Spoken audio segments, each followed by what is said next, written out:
Willkommen zu einer weiteren Folge Vampyr auf meinem Kanal. Wir wollten hier die Mission abgeben bei der Hawcroft bezüglich der Spione. Nur leider habe ich die nette Dame nicht gefunden, die angeblich Vampyr sein will.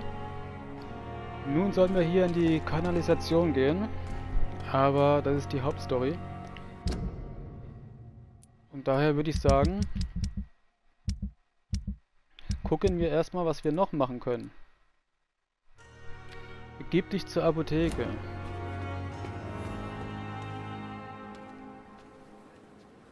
Apotheke ist dort hinten.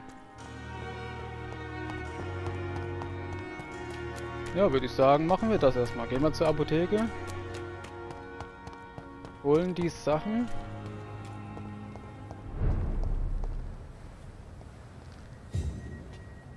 Bezirksstatus gesund. Okay. Oh, hier ist unser Versteck. Prima. Das Ding können wir wahrscheinlich immer noch nicht weiter verbessern, oder? Nee.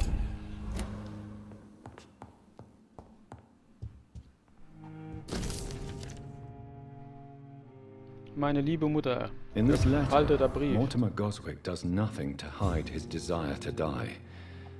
I could give it to his mother, but doing so would betray his trust. Okay, 2 Missionen in einem. Jetzt habe ich den Brief gefunden von Goswick, der sich töten wollte. It's locked. It's locked. Na, vielleicht kriege ich den Schlüssel für den Spind irgendwann.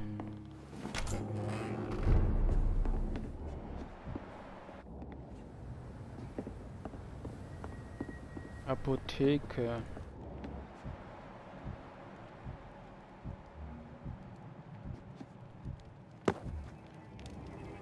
Are you deaf?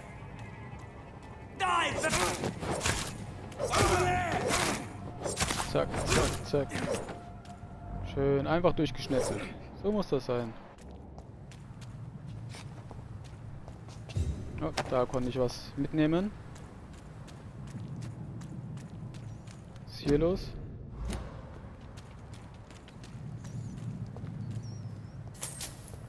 $5 Schilling. Danke. Nein. Arme Maus, die wollte ich gar nicht. Die wollte ich nicht. Apotheke 20 Meter.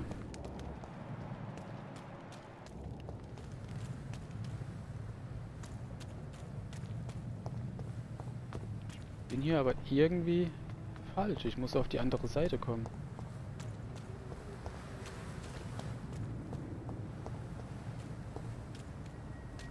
Watch yourselves! There's one of them! Arschloch. Filthy piece of shit! Yay, Schmerzmittel. Achso, ja, stimmt, bin ja richtig. Ich habe ja hier den Kopf, die Kopfmission. Stimmt, jetzt war ich ein bisschen verwirrt. Was habe ich denn jetzt gesammelt? Wer schreit hier?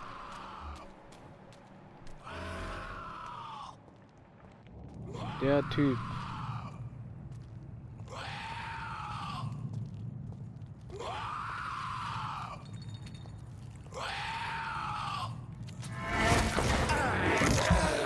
Was?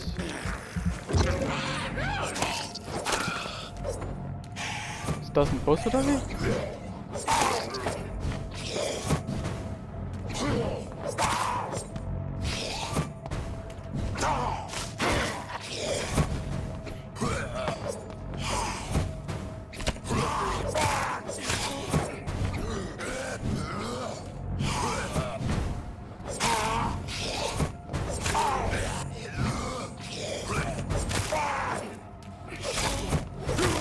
Yes. Und nichts hat er gegeben. Ist ja ein Witz. Opium is one of the main ingredients of Strickland's medication. Never a good move.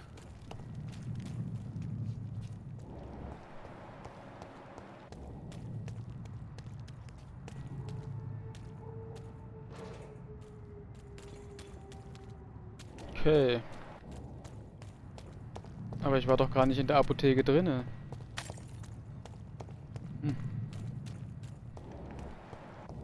Dann heißt es wohl wieder weiterziehen.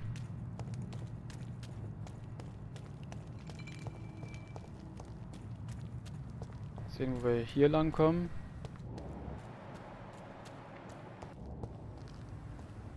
Okay, da kann ich rüber.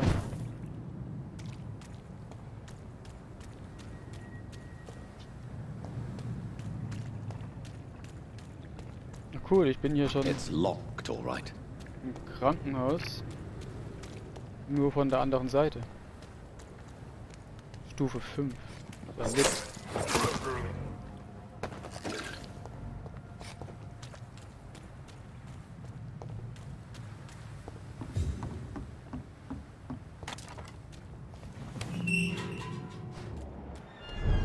Okay, der ist immer noch da.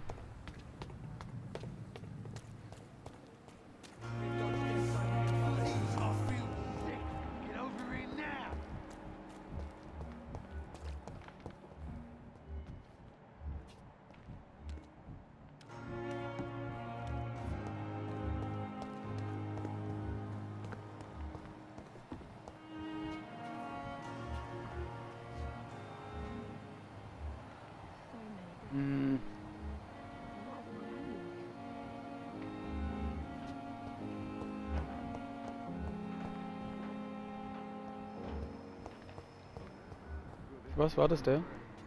Strickland. Genau, ja. Zu dem muss ich. Good evening, Dr. Strickland. And good evening to you, Dr. Reed. Can I be of any help?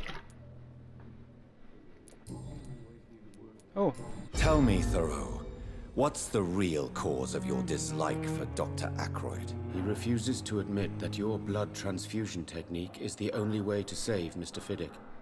I'm convinced we must use it. What Dr. Ackroyd really said is that you lack the skill to perform this operation efficiently. Is there anything you have to say about this? It's a false conceit. Dr. Ackroyd secretly envies your reputation. His jealousy blinds him. I'm not the real target here. okay, über die Bluttransfusion. Tell me more about your willingness to experiment with new medical techniques. Harvey Fiddick is a patient suffering from a severe injury that could cripple him if not treated correctly. I'm convinced your blood transfusion technique could help him. What is it you really want? To save him, or to prove your point? Fair question. I want nothing but to save my patient, Dr. Reed. Especially since I know Mr. Fiddick's story. This personal involvement could also appear to be a lack of impartiality. You must know that a good surgeon must remain neutral. I agree. But that does not excuse Dr. Ackroyd's behavior. A man who did not even take time to converse with his patient. Do you think keeping his distance was a mistake? All I know is that I'm taking care of human beings with desires, hopes, and fears. Not some biological machine comprised of blood, bones, and flesh. Tell me Mr. Fiddick's story. Our first diagnosis was compromised because Mr. Fiddick lied to us about the real origin of his injury. He first claimed it was an accident. But why would he hide such crucial information from us? Because he is a proud father, ashamed of putting his children at risk because of his own negligence. Okay, neue Info für den. Okay, prima. Noch eins, okay. What do you think of Dr. Ackroyd's aversion to modern medical methods? It's a shame he's so narrow-minded. Dr. Swansea taught me that science is about exploring uncharted territory. I'm convinced that's true. With the influenza and all that's going on, you should put your differences aside, don't you think?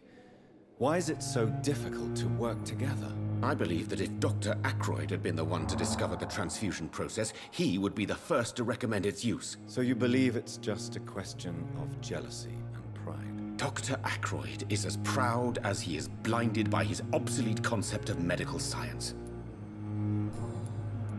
Okay, mache ich erstmal hier das. I located the shop, but it was vandalized, and the owner is missing. All I found was your order. I was afraid of such bad news. People are so desperate they're ready to burgle a shop for drugs. That's quite a list you ordered. Opium, sodium hypochlorite. It can't be just headaches you're trying to cure. This dreadful influenza, of course. I already ran some tests on hopeless cases. Without success, I must admit. Do you realize you could create a lethal poison without the correct dosage? Then there are the legal ramifications. Is this not true of any medical substance, Dr. Reed?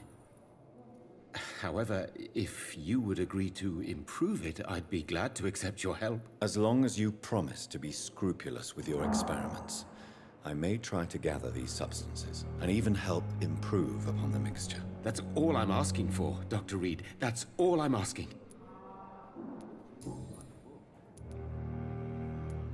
Geheime Tests. I want to know about these secret tests you run, and if they can save people from this epidemic. Speak to me now, Thoreau. I know I may sound presumptuous, but I'm just following your steps, Dr. Reed. I'm casting away the shadows of ignorance by daring to face them. Self-confidence is essential in our line of work, my young colleague, but only if tempered with the correct amount of cynicism. But you never doubt yourself, Dr. Reed. I've read all your articles and books. You performed the most daring research during the war. You have my support, Dr. Strickland. I know exactly what it feels like to battle an unknown disease, with only your mind and force of will to help you. Thank you, Dr. Reed. You don't know what that means to me. Alle Hinweise gesammelt. Was gibst du? Wie viel EP? 4000. Top. Have you heard any talk of blackmail going on in the hospital? If you're running some official inquiry, you had better question the patients. They know more than the staff, especially old Miss Jones. Gut. Goodbye, Dr. Strickland. I will not let you down. I can't let Strickland put his patients at risk with opium. Perhaps an adjusted formula will deliver more. Good evening, Mr. Goswick. I'm okay. I have retrieved your letter, Mr. Goswick. I can assure you that nobody read it but me. Thank you. This is for you, then. For your help. And for your silence. I think you should talk to your mother. It would be good for both of you. Thank you, Dr. Reed. I'll think about it. Now please, let me be. Schilling. I've read your letter, Mortimer. You wrote about an unbearable feeling of despair while the world crumbles around you. Tell me more about it. There's nothing more to say, really. It's hurtful, it's unbearable, and I don't ask anyone to understand what I feel.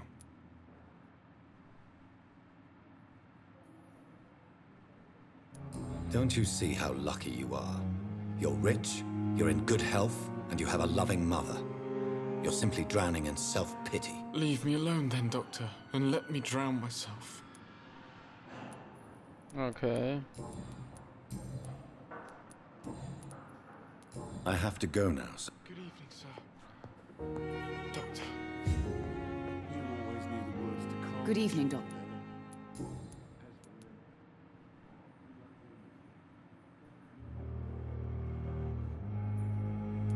Mortimer is extremely vague as to his motivations for committing suicide. Tell me more about what you know. As you say, Mortimer had no reason to die. All he said to me was that he wanted to make the world a better place, but couldn't. Why did your son feel so useless when facing the world? I think it was more that he could only see the melancholy facets of life. He couldn't help but dwell on such things. What do you think he meant by making the world a better place? Mortimer has always been a sensitive soul. He wouldn't talk to anyone for months after his father passed. It's like he carries everyone's sadness with him.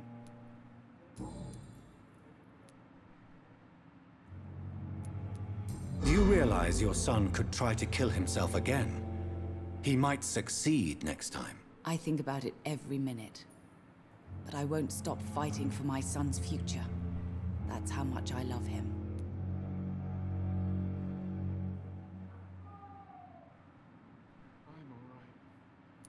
Your empathy is remarkable, but I fear that your son's decision to end his life has already been made. How dare you talk to a mother like that?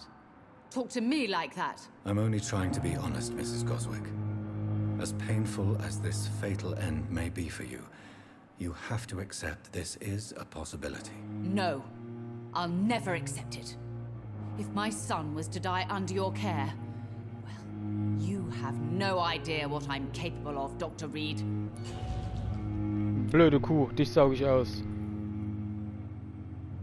Jetzt kriegst du nicht den Abschiedsbrief. Edge Badge. Blöde Kuh.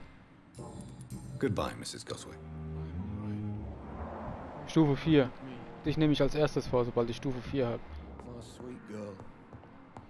Okay, weiter geht's. Ich suche halt immer noch die alte Gewitterhexe. Keine Ahnung, wo die ist.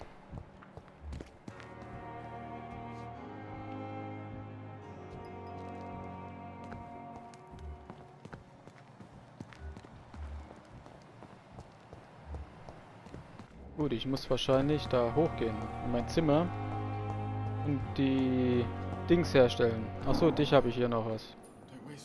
Good evening. Good evening. Da ist nix, aber hier, oder?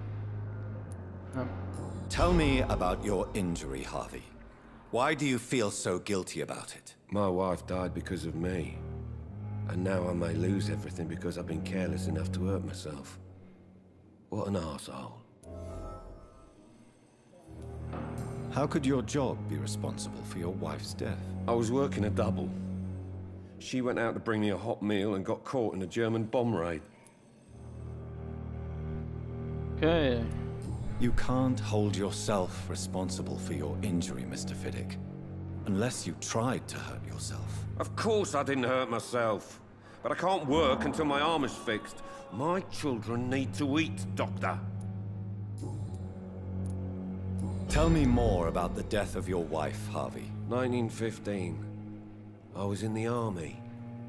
Building workshops for the Royal Flying Corps.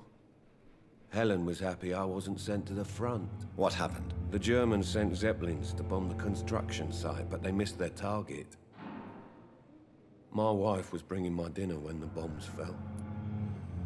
I'm sorry for your loss. So many died during the bombings. I served in France and witnessed the carnage there. I would like to say that she didn't suffer. Truth is, I have no idea. I just know that I'm all that me kids have. Poor little bleeders. How are your children after losing their mother? They were smaller then. The only good thing about this is my Helen didn't bring them with her that night. Okay, einen Hinweis brauche ich noch bei dem. Gut. Goodbye for now, Mr. Fiddick. I'll see you later. Gut, gehe ich nach oben.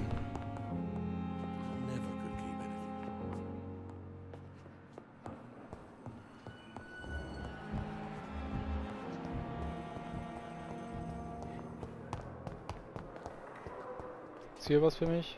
Nö. Ob sie den Toten hier schon gefunden haben?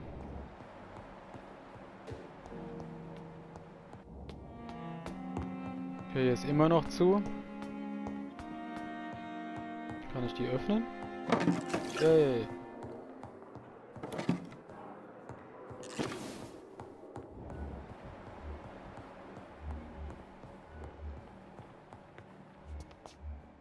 Dr. Edward Swansea.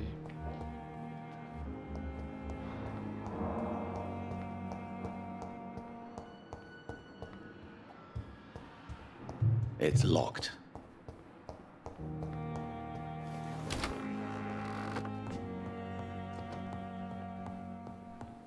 Gut.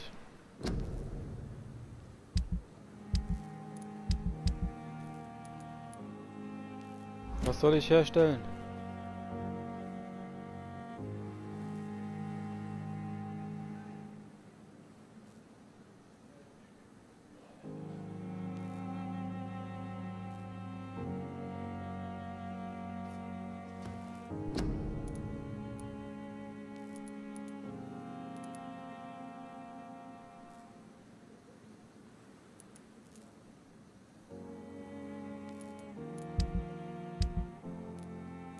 Ja, habe ich doch. Was soll ich denn damit machen?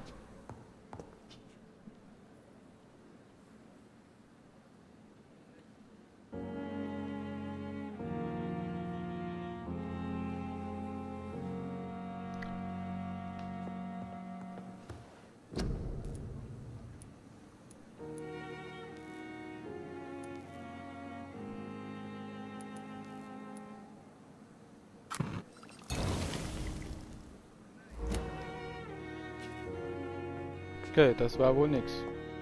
The flower's dying. It needs water. Strickland's project could be dangerous. I have a mind to report him to Dr. Aykroyd.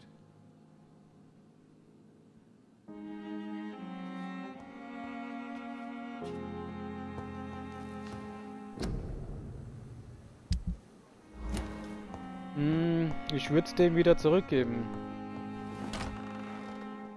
Ich halte das für eine optimale Idee. Ich weiß nicht. Wir riskieren es einfach. Das kann ich öffnen.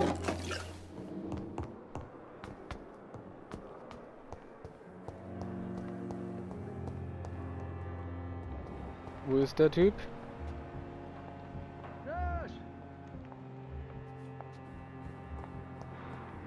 Da.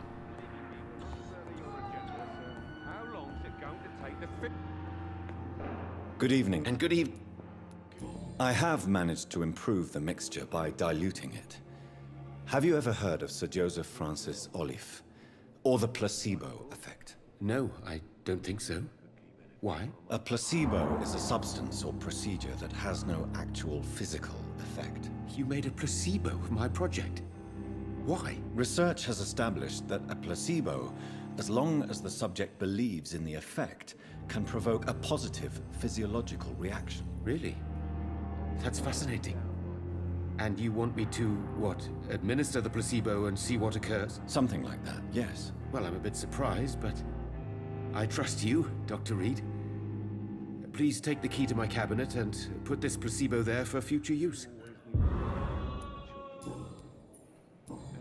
Goodbye, Dr. Strickland. Okay, wo ist denn dein Schrank?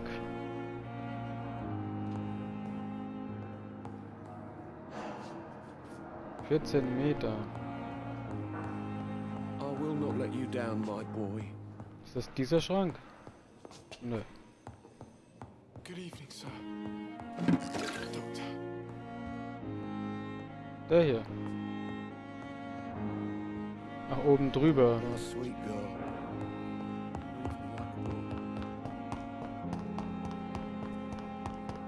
Oben drüber.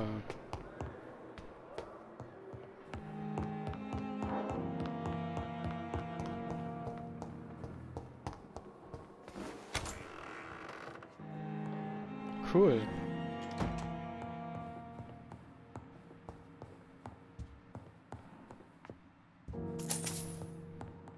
$5.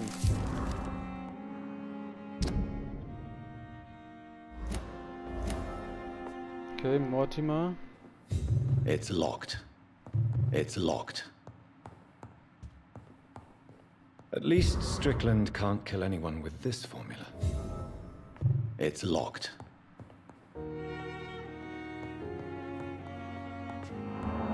Okay.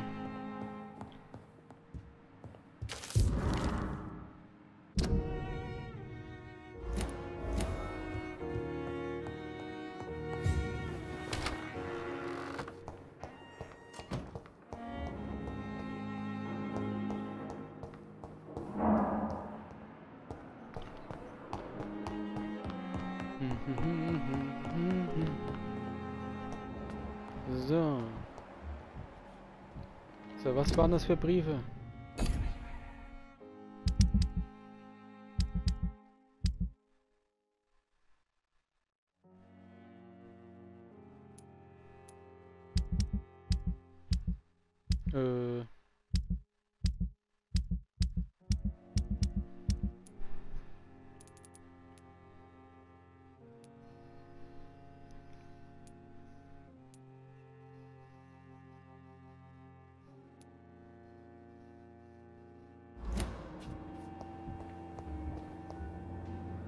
Good evening, nurse. Good evening.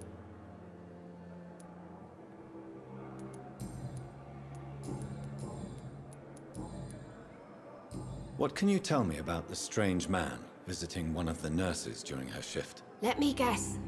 You spoke with that old shrew. Ja, das hatten wir schon. Goodbye, Nurse Hawkins. Das hatten wir schon.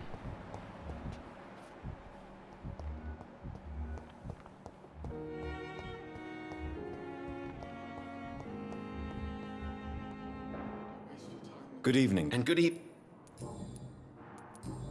Goodbye, Dr. Strickland. Not let you down, my boy.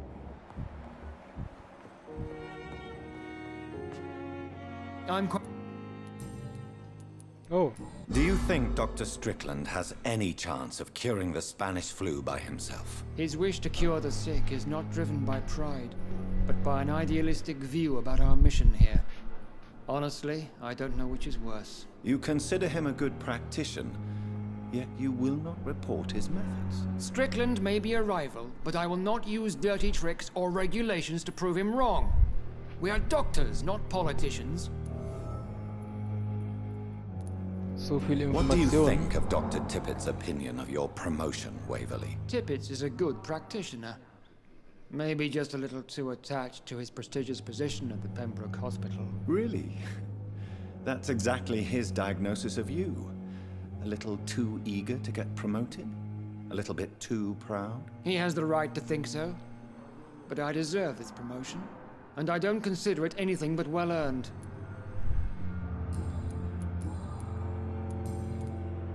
Have you heard about any blackmail going on in this hospital? Blackmail? Nonsense. Thank you for your time. You always knew the world to calm the children. Circumstances, I'm willing to give you them.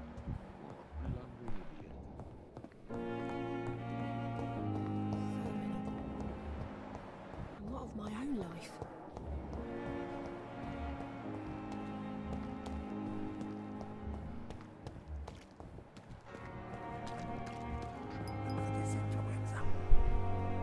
Good evening, Nurse Brett. Good evening.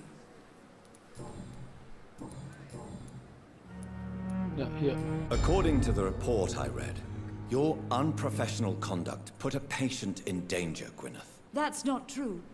I know when my patient's life is at risk, and I'm more competent than a lot of doctors that I know.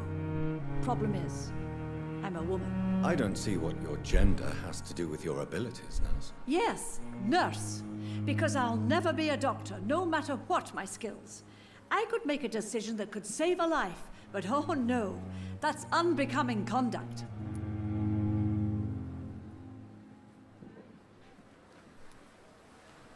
Ja. Have you heard of Elizabeth Blackwell? She was the first woman listed on the UK Medical Register. Change is slow, but it will come. And you will always have my support. To have the right to study shouldn't be determined by sex, skin, or wealth. That's all I'm saying. Genau. Goodbye, Nurse. Good evening, Nurse Brannigan. Nein, die wollte ich gar nicht. Zurück. Goodbye. Good Dr. Reed. Nurse Brannigan has been recently accused of neglecting her professional duties. Tell me what you really think about it. This kind of protest is nothing but elitist bullshit. I trust Nurse Brannigan with my life. She has what it takes to be a great doctor. Do you really think she could be the next Elizabeth Blackwell? Believe me, Dr. Reed, a time will come when skill and skill alone will determine who can be a physician and who cannot.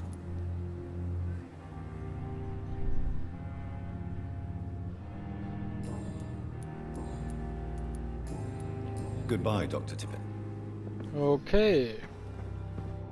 Ist noch jemand hier zum Bequatschen? Dich hatte ich. Dich sauge ich noch aus, aber ich muss erst da eine Mission machen.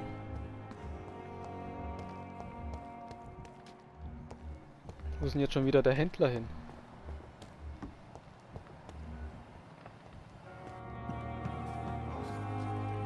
Good evening. Good evening. Okay, dich hatte ich auch. Die sehen Goodbye, alle Nurse. gleich aus hier. Ja, looten. Good evening. Wise choice, Doc.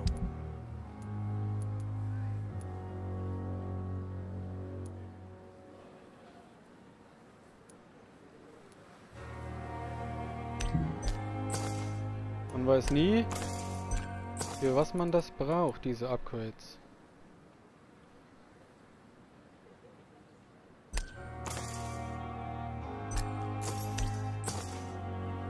Gut. Jetzt rede ich hier nochmal mit der Alten und dann beenden wir die Folge. Alter, schrei nicht so. Kann gar nicht mit dir reden. Gut.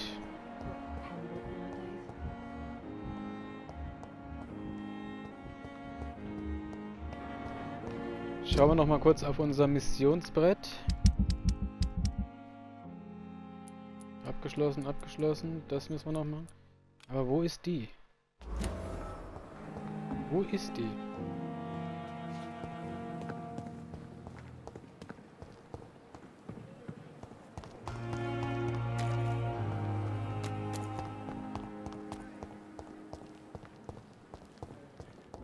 Die muss doch hier irgendwo sein.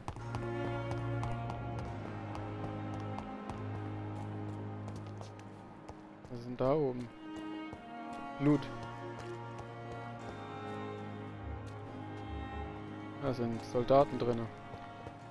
Da steht 64 Meter. Also muss die doch irgendwo da drinnen sein. Verstehe ich nicht.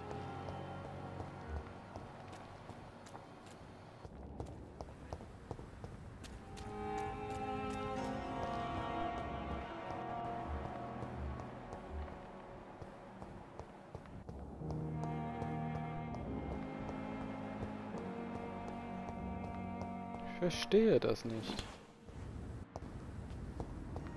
Was sollte hier drinne sein?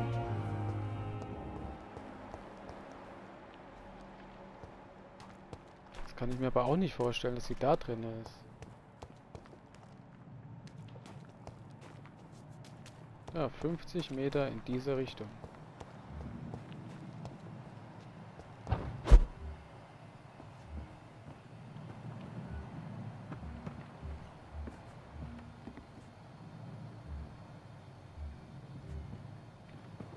Die ist nicht da.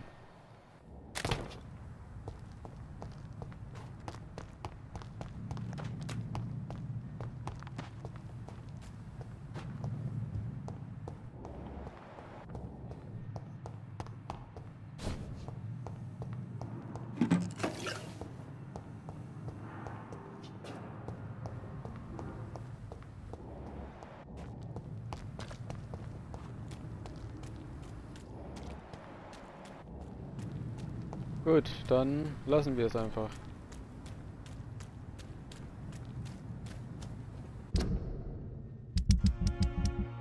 Dann hätten wir noch die Mission.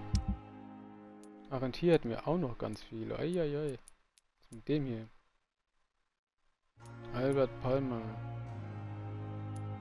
Den haben wir.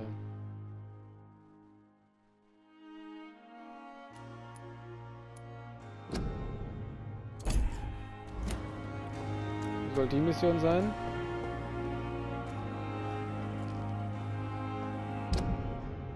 Die Mission gar nicht ausgewählt. 200 noch was.